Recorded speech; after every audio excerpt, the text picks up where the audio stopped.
सूरज अभी पूरी तरह उगा नहीं है। सुबह की ठंडी हवा बह रही है। चारों ओर पक्षियों की चहचहाहट सुनाई दे रही है।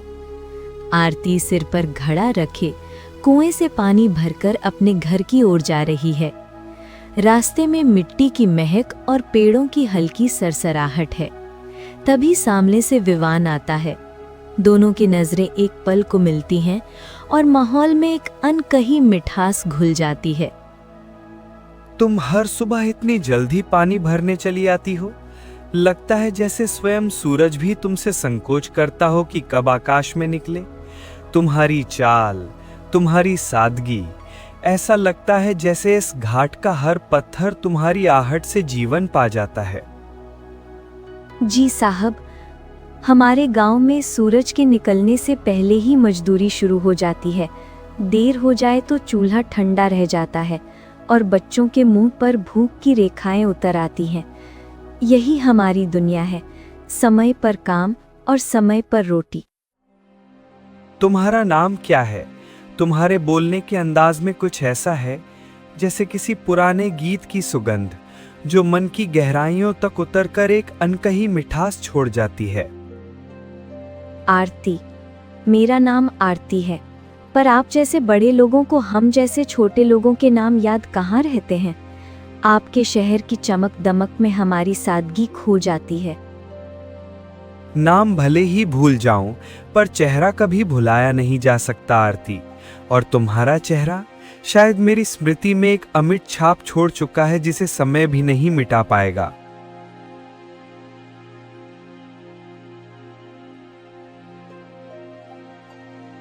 आरती घर के आंगन में चूल्हा जला रही है। चूल्हे की लौ उसके चेहरे पर सुनहरी चमक बिखेर रही है। हर नाम पास ही लकड़ियां तोड़ रहा है।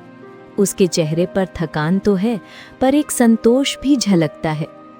गरीबी के बावजूद घर का वातावरण शांति और अपनत्व से भरा हुआ है। बेटी, दिन भर की थकान के बाद भी तेरे चेहरे पर मुस्कान बनी रहती है। ये कैसी ताकत है? ये कौन सा राज है जो तुझे टूटने नहीं देता? तेरी आंखों में आज भी वही उजाला है जो बचपन में था। बाबा, कुछ चेहरे देखने से दिल को सुकून मिलता है। आज कुएं पर शहर के एक बड़े साहब आए थे। उन्होंने बात की और उनके बोलने में एक अजीब सी कोमलता थी, जैसे किसी ने मेरे मन की थकान को छू लिया हो। शहर के लोग बातों में मीठे होते हैं, पर दिल के कच्चे। उनके शब्दों की मिठास में अक्सर धोखा छुपा होता है। उनके करीब अधिक मत जाना बेटी, क्योंकि उनके मन को समझना कठिन है। मैं जानती हूँ बाबा, मगर उनकी आंखों में घमंड नहीं था। सच कहूँ तो ऐसा लगा जैसे कोई अपना बोल रहा हो, कोई जो हमें समझता हो। अगर भाग्य में मिलना लिखा है तो कोई भी रोक नहीं सकता। मगर मेरी ये दुआ है कि तुझे कभी धोखा ना मिले, तेरी सच्चाई को कोई ठेस ना पहुंचे। विवान अपने दोस्तों के साथ चौपाल पर बैठा है। सबके बीच हंसी मजाक चल रहा है। तभी राजीव व्यंग्य भरे लहजे में कोई बात कहता है, जिस पर सब धीरे धीरे मुस्कुरा उठते हैं। पर विवान के चेहरे पर हल्की असहजता आ जाती है। विवान, सुना है गांव की एक लड़की से तेरी बड़ी बातें होने लगी हैं। गरीबों के साथ सहानुभूति रखना अच्छी बात है, मगर इश्क की वो बाजी मत खेलना जो घर वालों के लिए शर्म का कारण बन जाए। ये खेल तुम्हारे परिवार कभी सहन नहीं करेगा। राजीव, वो केवल एक साधारण लड़की नहीं है, वो सच्चाई है, पवित्रता है। तुम्हें शायद अभी तक प्रेम का असली अर्थ नहीं समझ आया। सच्चाई या फिर वही मासूम सा चेहरा जो तुम्हें शहर की बनावटी लड़कियों में कहीं नहीं मिला? कभी कभी सादगी भी धोखा देती है, इसलिए सोच समझ कर कदम उठाओ। चाहे कोई माने या ना माने, मैं उससे मिलूंगा, बार बार मिलूंगा, क्योंकि मेरे हृदय ने जब एक बार उसे अपना लिया है तो अब उसे छोड़ना मेरे वश में नहीं है। ठीक है विवान, मगर याद रखना, तुम्हारे ख्वाब तोड़ने में मुझे भी मजा आएगा। मैं रुकूंगा नहीं जब तक तुम्हें इस भूल से निकाल न दूं, और जो करना होगा करवा दूंगा।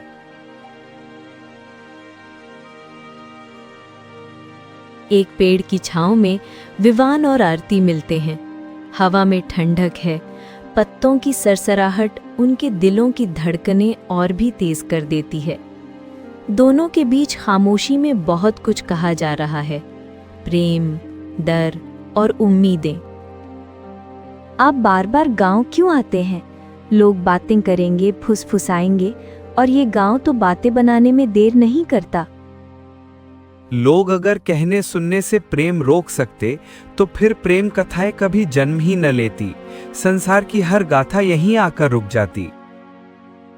मगर आपके घर वाले, आपकी माँ को अगर पता चला तो वो हमारे बीच की हर डोर तोड़ देंगी।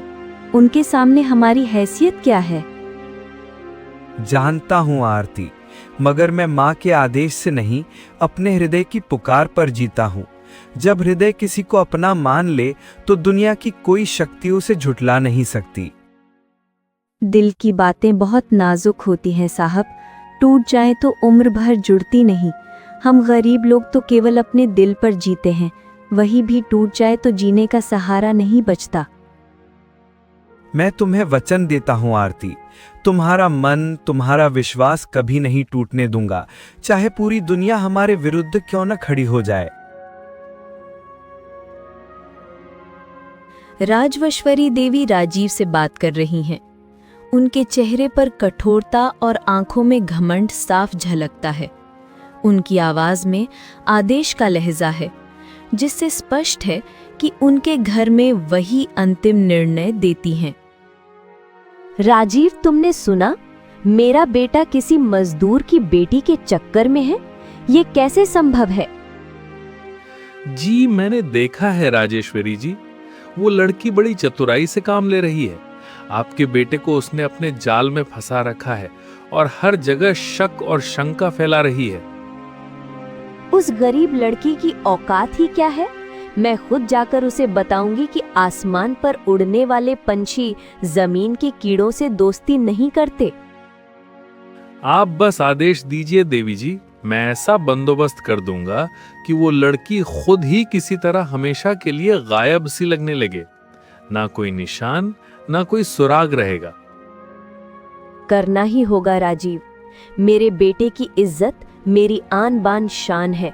कोई आरती, कोई गरीब हमारे बीच नहीं आएगी।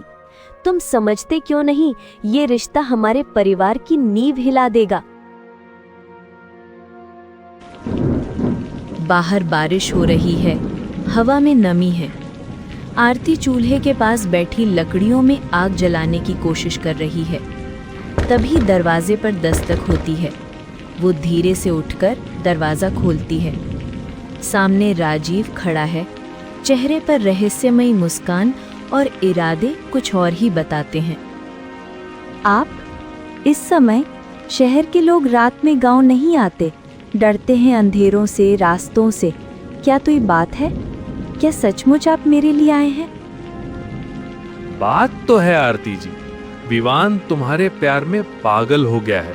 उसने अपने सब कुछ तुम्हारे लिए समर्पित कर दिया है, मगर तुम अच्छी तरह जानती हो कि उसकी माँ और समाज तुम्हें कभी स्वीकार नहीं करेंगे।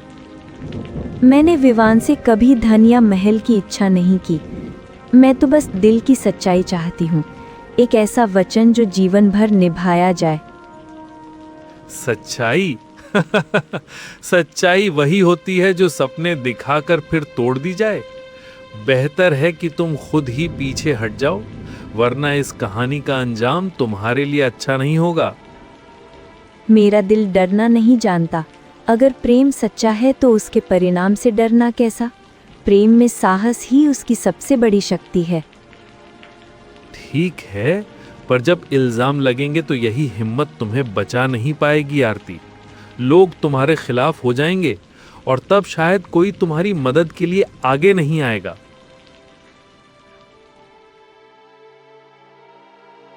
रात का समय है। विवान और आरती बगीचे में छिपकर मिल रहे हैं। उनके चारों ओर अंधेरा और हल्की हवा है। उन्हें ये नहीं पता कि पेड़ों के पीछे से राजवश्वरी देवी और राजीव सब कुछ देख रहे हैं। तुम्हें देखकर हर सुबह उजली लगती है आरती। तुम्हारे बिना तो सांस भी अधूरी प्रतीत होती है, मानो जीवन का अर्थ ही कहीं खो गया हो। और मुझे लगता है आपके बिना ये दुनिया सुनसान है। पर ये छिपी हुई मुलाकातें कब तक विवान? कब तक हम ऐसे ही परछाइयों में मिलते रहेंगे? बस थोड़ी प्रतीक्षा करो। मैं माँ से बात करूंगा, उन्हें मना लूंगा, उनके मन का संदेह भी दूर कर दूंगा। दुआ यही है कि वे मान जाएं, वरना लोग मेरी इज्जत को भी सवाल बना देंगे। मेरी सारी उम्र की सादगी पर शक करेंगे और मैं ये बोझ कैसे उठाऊंगी? मैं तुम्हें वचन देता हूँ, कोई भी तुम्हारे चरित्र पर प्रश्न नहीं उठा सकेगा। तुम मेरी जीवन संगिनी हो, मेरी सांस हो। जिंदगी? ये लड़की तुम्हारी जिंदगी है? तुमने हमारा सिर झुका दिया विवान। राजेश्वरी जी, मैंने कुछ गलत नहीं किया। मेरी आत्मा जानती है, मेरा मन जानता है, मैं निर्दोष हूँ। चुप रहो, तुमने मेरे बेटे पर कोई जादू कर रखा है। लेकिन याद रखना, मैं माँ हूँ और अपने बेटे को किसी गरीब के जाल में फंसने नहीं दूंगी। विवान गुस्से में कमरे की चीजें इधर उधर फेंक रहा है। उसकी आंखों में दर्द और बेबसी है। राजवश्वरी देवी चुपचाप एक कुर्सी पर बैठी हैं, पर उनकी खामोशी में भी आदेश और ठंडापन छिपा है। वातावरण में तनाव की गहरी लकीरें हैं। माँ, आपको यह अधिकार नहीं है कि मेरी प्रेम भावना को पाप कहें। प्रेम पाप नहीं, सबसे बड़ा धर्म है और इस धर्म से मैं पीछे नहीं हटूंगा। ये पाप नहीं, मूर्खता है। तुम जानते हो हमारे परिवार का नाम क्या है? ये शादी हुई तो समाज हमारी हंसी उड़ाएगा। अगर प्रेम करने पर समाज हंसता है तो हंसने दो। मैं अपनी जिंदगी का निर्णय स्वयं लूंगा, किसी और के आदेश से नहीं। प्रेम मेरा अधिकार है और मैं इस अधिकार से पीछे नहीं हटूंगा। नहीं विवान, तुम मेरे बेटे हो और मैं नहीं चाहती कि तुम एक मजदूर की बेटी से शादी करो। आप धन दौलत की ऊंची दीवार के उस पार रहती हैं ना, वहां से शायद दिल की आवाजें नहीं सुनाई देती। वहां से शायद किसी की पीड़ा और सच्चाई भी खो जाती है। आप केवल समाज की नजरों से देखती हैं, मेरे हृदय की दृष्टि से नहीं। तुम्हें समझना होगा विवान, समाज और परिवार की अपनी मर्यादा होती है। हमारे खानदान की परंपराएं, हमारी प्रतिष्ठा, ये सब दांव पर नहीं लग सकती। मैंने तुम्हारे लिए बड़े बड़े सपने देखे हैं, तुम्हें ऊंचाई पर ले जाना चाहती हूँ। तुम क्यों अपनी दुनिया को इतनी छोटी कर रहे हो? राजीव गांव के कुछ लोगों को पैसे बांट रहा है। उनके चेहरों पर लालच और जिज्ञासा साफ झलकती है। राजीव चालाकी से मुस्कुराता है क्योंकि वो आरती के खिलाफ साजिश बुन रहा है। बस तुम लोगों को कहना है कि आरती महल से आभूषण चोरी करके भाग गई थी। तुम सबने अपनी आंखों से देखा था। बस यही कहना है और बाकी हम संभाल लेंगे। लेकिन साहब, आरती तो बहुत ईमानदार लड़की है। उसने कभी किसी का दिल भी नहीं दुखाया। हम उस पर झूठा इल्जाम कैसे लगा सकते हैं? गांव के सब लोग उसकी सच्चाई की कसम खाते हैं साहब। हमें तो यकीन ही नहीं होता कि वह ऐसा कुछ कर सकती है। ईमानदारी से तुम्हें रोटी नहीं मिलेगी। इस दुनिया में सीधों को नहीं, चालाक लोगों को जगह मिलती है। ये सोना लो और याद रखना, जो कहा जाए वही कहना। अगर जबान फिसली तो अंजाम बहुत बुरा होगा। पर इससे उसकी इज्जत हमेशा के लिए दागदार हो जाएगी। लोग उसके बारे में शंका बनाए रखेंगे और सारी जिंदगी उसे एक बदनाम व्यक्ति की बेटी मानकर टकटकी लगाकर देखेंगे। इज्जत की फिक्र सिर्फ अमीरों को होती है, गरीबों को नहीं। तुम्हें बस पैसा लेना है, बाकी सब मैं संभाल लूंगा। ये मौका जिंदगी में दोबारा नहीं मिलेगा, इसलिए सोच समझ के कदम उठाना। पूरा गांव चौपाल में इकट्ठा है। सभी लोग आरती पर आरोप लगा रहे हैं। चारों तरफ शोर और ताने हैं। हरनाम की आंखों में आंसू हैं। वो अपनी बेटी के सामने आकर रुक जाता है, पर शब्द उसके गले में ही अटक जाते हैं। यही वो लड़की है।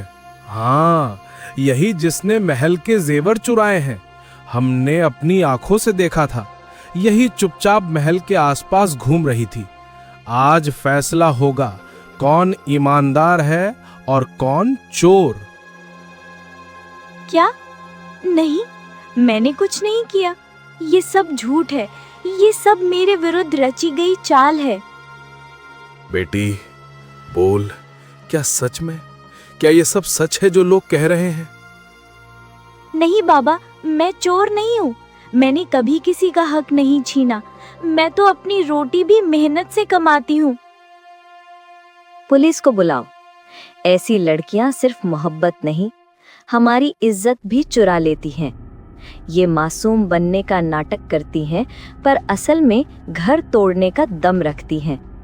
इन्हें सिखाना होगा कि अमीरी सिर्फ दौलत से नहीं, किरदार से होती है।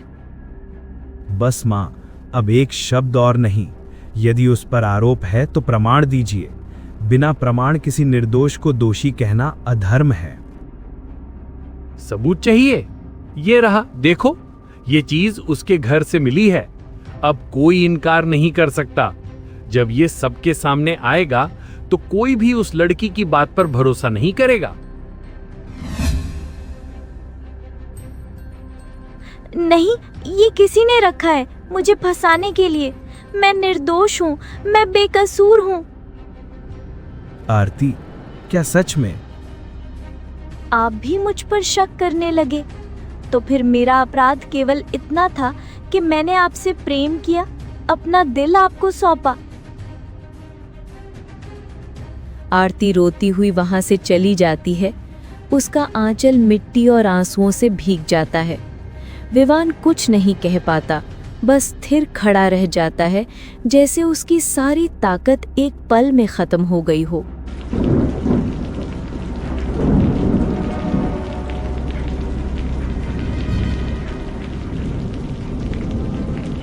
आरती अकेली चल रही है। बारिश अब थम चुकी है, पर जमीन अब भी गीली है। उसके कदमों की हल्की आवाज सन्नाटे में गूंज रही है। वो एक पेड़ के नीचे जाकर बैठ जाती है और आंसू रोक नहीं पाती। शायद नियति को यही स्वीकार था कि मैं अपनी सच्चाई भी सिद्ध ना कर सकूं। मैंने प्रेम को पूजा समझा, मगर लोगों ने उसे पाप बना दिया। हवा थम सी गई है। चारों ओर खामोशी छा जाती है। आरती के हाथ कांप रहे हैं। उसके होठों से कोई शब्द नहीं निकलता। हे ईश्वर, यदि मेरा मन पवित्र है तो एक दिन सच्चाई सामने आनी चाहिए। मेरा नहीं, कम से कम विवान का विश्वास तो बचा लेना। उसकी आंखों में मेरे लिए जो आस्था है वो ना टूटे। उसी पल हरनाम आता है। वो थका हुआ है, आंखों में आंसू है और चेहरे पर दुख साफ छलकता है। वो आरती के पास खड़ा होकर बस चुपचाप उसे देखता रहता है। बेटी, मैं जानता हूं तू चोर नहीं है। मैंने तुझे जन्म दिया है। तेरे हाथों से केवल मेहनत देखी है, केवल ईमानदारी देखी है। तेरा पसीना ही तेरी पूंजी है। बाबा, सबने मुझ पर से विश्वास तोड़ दिया। केवल आपने ही नहीं, आपकी ममता ने मुझे अब तक सहारा दिया है। बेटी, रात अंधेरी जरूर है, मगर सुबह को कोई रोक नहीं सकता। सच्चाई देर से सही पर चमक कर निकलती है। ये अंधकार तुझे डराए नहीं।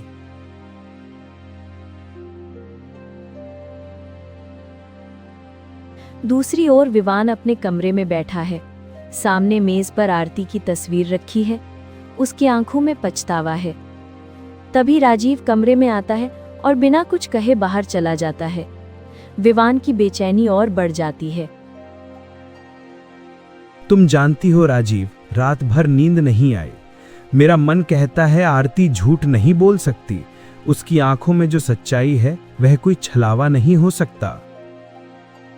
दिल की बातों से फैसले नहीं किए जाते विवान। दुनिया आंखों से देखे हुए सबूत मांगती है, एहसास नहीं। जब सच्चाई सामने हो तो जज्बात के लिए कोई जगह नहीं बचती। परंतु वह आभूषण उसके घर में कैसे पहुंचे? वह तो महल तक भी नहीं जाती थी। यह पहेली मेरे मन को तोड़ रही है, पर मेरे हृदय की गहराइयों में विश्वास अब भी जीवित है। शायद दौलत की चमक किसी को भी बहका सकती है, यहां तक कि तुम्हारे जैसे सच्चे इंसान को भी। उस लड़की को छोड़ दो और आगे बढ़ो। तुम्हारे लिए अभी बहुत से रास्ते खुले हैं। नहीं, जब तक मेरा हृदय संतुष्ट नहीं होगा, मैं उसे चोर नहीं मान सकता। उसका चरित्र मेरे विश्वास से कहीं अधिक उजला है। तुम्हें दिल की नहीं, हकीकत की आवाज सुननी चाहिए। वो आवाज जो झूठ और धोखे के शोर में दब गई है, और वो तुम्हें बहुत जल्द सुनाई देगी, चाहे तुम मानो या नहीं।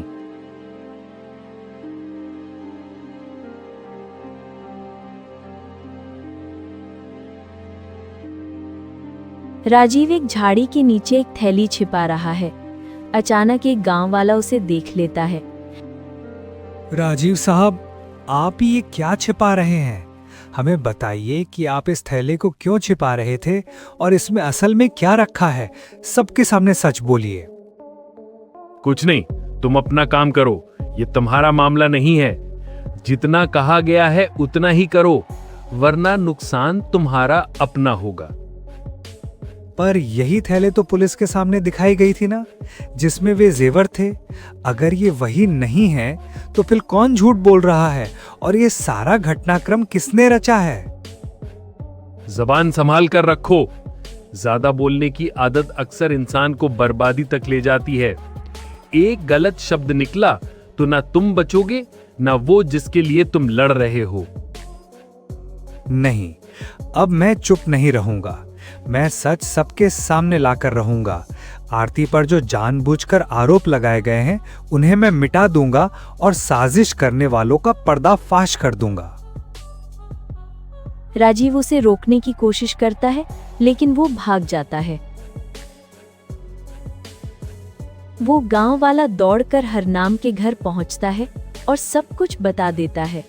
राजीव उसके पीछे पहुंचता है, मगर देर हो चुकी है। पूरा गांव फिर से इकट्ठा है। हरनाम, विवान, राजेश्वरी देवी और वो गांव वाला सब मौजूद हैं। सबकी नजरें अब राजीव पर हैं।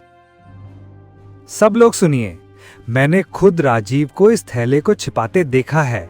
यही जेवर उसने आरती के खिलाफ साजिश के लिए रखे थे। अब सच सामने आ गया है। झूठ, ये सब झूठ है। ये लोग गरीब हैं, इनकी बात का भरोसा नहीं किया जा सकता। इनका हर शब्द मतलब और चालाकी से भरा हुआ है। बस, अब सत्य सामने आ चुका है। राजीव, तुमने केवल आरती को नहीं, मेरे प्रेम को भी विष दिया है। तुमने मेरे विश्वास पर आघात किया है। क्या ये सब तुमने किया राजीव? मुझे यकीन नहीं हो रहा कि तुम इतने नीचे गिर सकते हो। मैंने तुम पर आंख बंद कर भरोसा किया था और आज वही भरोसा टूट गया।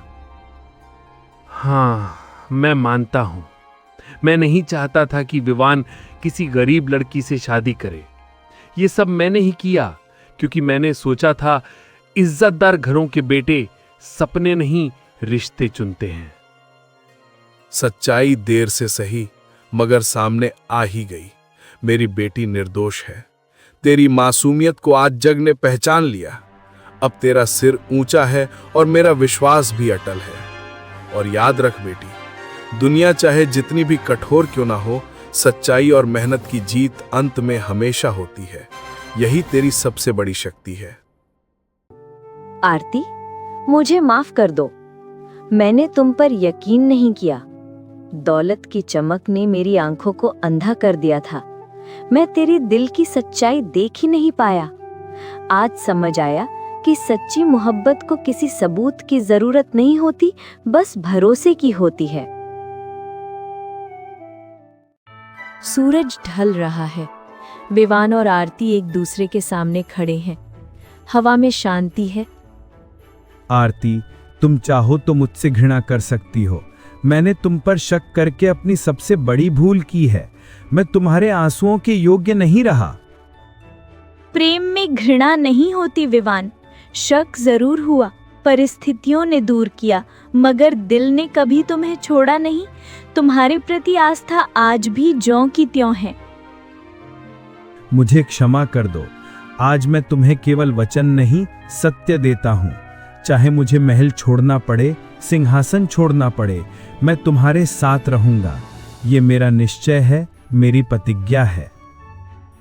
और मैं तुम्हारे साथ वहीं रहूंगी जहां दिलों की इज्जत धन से बड़ी होती है, जहां इंसानियत को पैसों से नहीं तौला जाता। अगर तुम दोनों के दिल साफ हैं, तो मेरा दिल भी अब बदल चुका है। मैं इस रिश्ते को अपनी पूरी रजामंदी और दुआओं के साथ स्वीकार करती हूँ।